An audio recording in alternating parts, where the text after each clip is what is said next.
Preguntémonos como iglesia, ¿qué es la salvación? Y si no tenemos respuesta, es porque estamos sumergidos en las cosas de la tierra.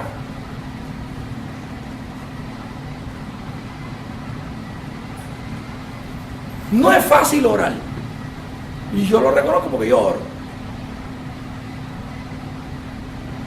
Pero cuando tú quieres que Dios te hable, tú te vas a meter en la presencia de Dios. Si tú quieres escuchar la voz de Dios siempre, tú vas a estar leyendo la Biblia todos los días.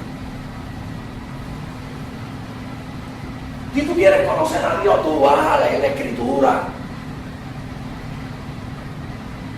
Porque nuestra fe nos enseña que la fe viene por el oír y el oír la palabra de Dios, y que no podemos conocer a Dios si no combinamos nuestra experiencia, nuestra dinámica con Él, porque Dios es un Dios dinámico, y la lectura de la palabra y la oración y el ayuno es la búsqueda de su rostro. No hay manera de hacerlo de otra forma. Esto no es un regaño, hermano, porque los veo con cara de préstamo atrasado. No es un regaño. Es una reflexión. Es que tenemos que meternos en la presencia de Dios.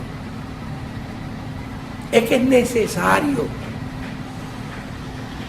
Fortalece nuestra relación familiar. Fortalece nuestra relación como iglesia. Fortalece nuestra relación con nuestro prójimo. Nos convierte en seres, en entes o en los James Bond de Cristo. Ahora la fiebre es la colección de James Bond por la televisión. Que cuando te pregunten, ¿y cuál es tu nombre? Mi nombre es Bond, Tony Bond. ¿Por qué? Porque tú eres un espía de Dios. Estamos en su presencia. Estamos invadiendo el terreno del enemigo. Nosotros no estamos robándole a Satanás o quitándole a Satanás lo que él me quitó a mí. ¿Qué es el discurso que yo oigo ahora? Y al campo enemigo yo fui, tome lo que me... ¿Qué es eso? Eso no está aquí.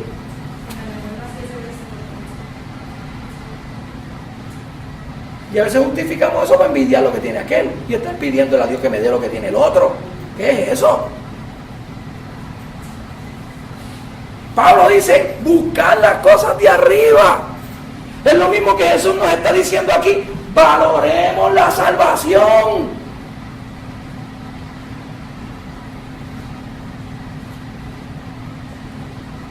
Y yo lo único que le puedo decir es pregúntese qué es la salvación. Si usted no tiene respuesta, cuando usted se hace esa pregunta, en términos de experiencia y en términos de conocimiento, porque mi adoración es lógica. Mi adoración no es emocional. Pablo dice en Romanos 12:1 que es lo más lógico que yo hago. Ofreceos como sacrificio. Dice, voy a buscarlo. Quiero leerlo exactamente como es. No lo quiero parafrasear. Dice, así que hermanos, os ruego por las misericordias de Dios que presentéis vuestros cuerpos en sacrificio vivo, santo, agradable a Dios, que es vuestro culto racional. En griego, logikon, que es donde viene la palabra lógico. Es nuestro culto más lógico. Porque en la medida en que yo valore el amor de Dios mostrado en la cruz, por mí que soy pecador, que yo reconozca que he caminado en mi propia voluntad, como a mí me ha dado la gana, y que ahora yo me rindo a la cruz, y empiezo a ver a Dios ordenando mis pasos, en esa medida voy a valorar la salvación. La salvación es un elemento espiritual que no se entiende si no hay un elemento espiritual en nuestra mente para que racionalmente nosotros lo podamos entender por fe. Y es una revelación del Espíritu. Pero Dios usa nuestra razón. Porque somos seres hechos a imagen y semejanza de Él. Y Dios comunica. Y nosotros somos personas y Él es persona y Él comunica. Hasta eso le han querido quitar los ateos de este siglo a Dios. Que Dios no habla, que tú no puedes conocer a Dios, que es imposible. Porque la idea es eliminar cualquier elemento que tú puedas decir, yo tengo una relación con Dios. Hubo un estudiante, finales del siglo XX, en los 80, un estudiante universitario, que se encerró en una casa de cristal y dijo que le iba a demostrar que los seres humanos eran animales, que no eran personas, que no se podían comunicar, que no se podían entender. Que esa falacia que el cristianismo había enseñado, que Dios se comunica, porque Dios es persona y somos personas, que él iba a probar que no. Francis Schaeffer, un gran defensor del cristianismo, por no decir el mejor defensor del cristianismo del siglo XX, él tenía como 6 doctorados, era biólogo, había estudiado una maestría en química, era filósofo, era teólogo, tenía varios doctorados. Uno de los hombres más brillantes del siglo XX, de Holanda. Francis Schaeffer lo fue a visitar, pidió un permiso y entraron porque él quería comunicarse con él. Y en ese tratar de comunicarse con él, el hombre pues estaba trancado, él no se podía comunicar. Y Francis Schaeffer empezó a predicar, pero él como que él no lo podía entender porque no se podía comunicar. Hasta que en un momento dado Francis Schaeffer le dice, ¿me puede dar un poquito de agua? Y él extendió la mano a la jarra. Y cuando extendió la mano a la jarra, le dijo, ¿ve que nos podemos comunicar? Él le había hablado de 20 cosas y él no lo entendía.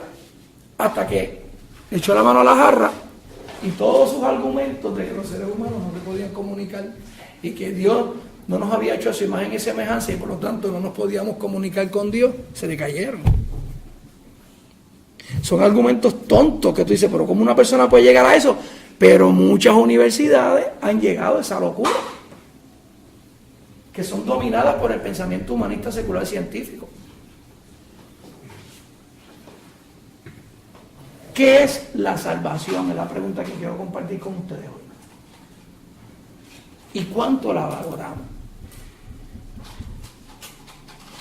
Si nos pasara algo, ¿estamos seguros por dónde vamos? ¿Estamos seguros por dónde vamos? La pregunta.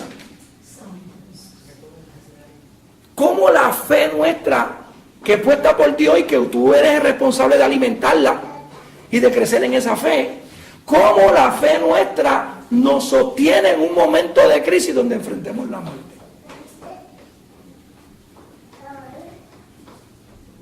Mire, yo peleo con Tato y hablo con él para que sea más fuerte emocionalmente, que camine, pero cuando Tato enfrentó a la muerte, Tato estaba seguro. Tato me dice, mira pastor, cuando yo me fui, yo dije, aquí me voy con Cristo. Me da pena que no me puedo despedir de Judy. Cuando se desmayó. Si recuerdo bien, cuando él despertó ese momento, él quería regresar. Así fue. Porque se sentía que estaba allá. Yo como pastor y educador de la palabra, no tengo el privilegio de Mayri y de Elsie, de haber estudiado pedagogía, que me encanta, pero sí estudié unas que otras clases. Tuve la oportunidad y he tenido la oportunidad de poder enseñar. A mí me preocupa que cómo va la iglesia. A mí me preocupa el que en las cosas importantes nosotros no hemos hecho énfasis y la iglesia cada vez se seculariza más. Que yo siempre he estado en contra de esta cuestión de la secularización, pero quien tiró la pared fue el mundo, no fue el cristianismo. El cristianismo era parte del mundo y el mundo era parte del cristianismo y nosotros interactuábamos, aunque Pablo decía que teníamos que entender que no éramos parte del mundo, pero vivíamos en él. Son los secularistas científicos los que tiran la línea de que no, nosotros no somos cristianos. Y el ateísmo es el que crea lo que nosotros llamamos el mundo secular. Antes eso no existía. Y a muchos cristianos, líderes, misioneros específicamente, les molesta el término. Porque dicen que nosotros tenemos que estar dentro de la comunidad, pero la realidad es que el término no es nuestro, el término es del mundo. Ellos fueron los que tiraron la línea.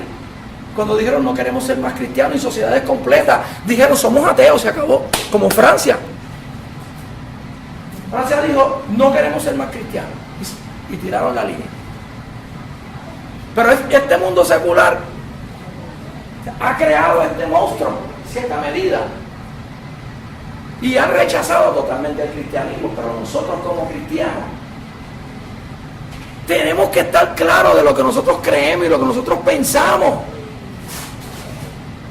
¿Cuál es nuestra fe? ¿Qué es la salvación? Hermano, la salvación no es tangible.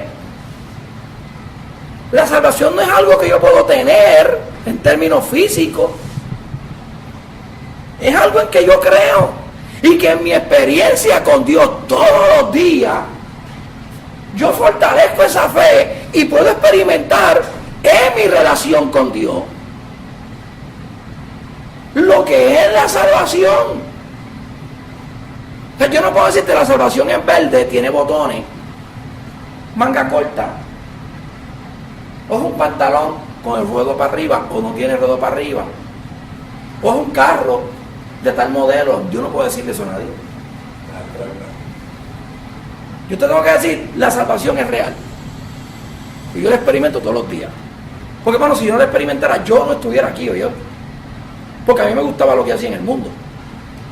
Para que me jalté de aquello, porque sabía que tenía que haber algo más grande que eso. Usted nunca ha cogido un viaje en LSD, usted no sabe lo que es tripear con la droga. Pero yo cogí un viaje en LSD.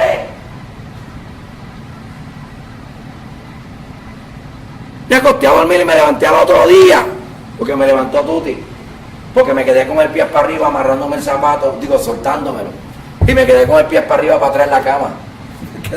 Ella me dice, mira, si mami te llega a haber visto, de una histeria. Y ella me quitó la ropa y ella me acostó.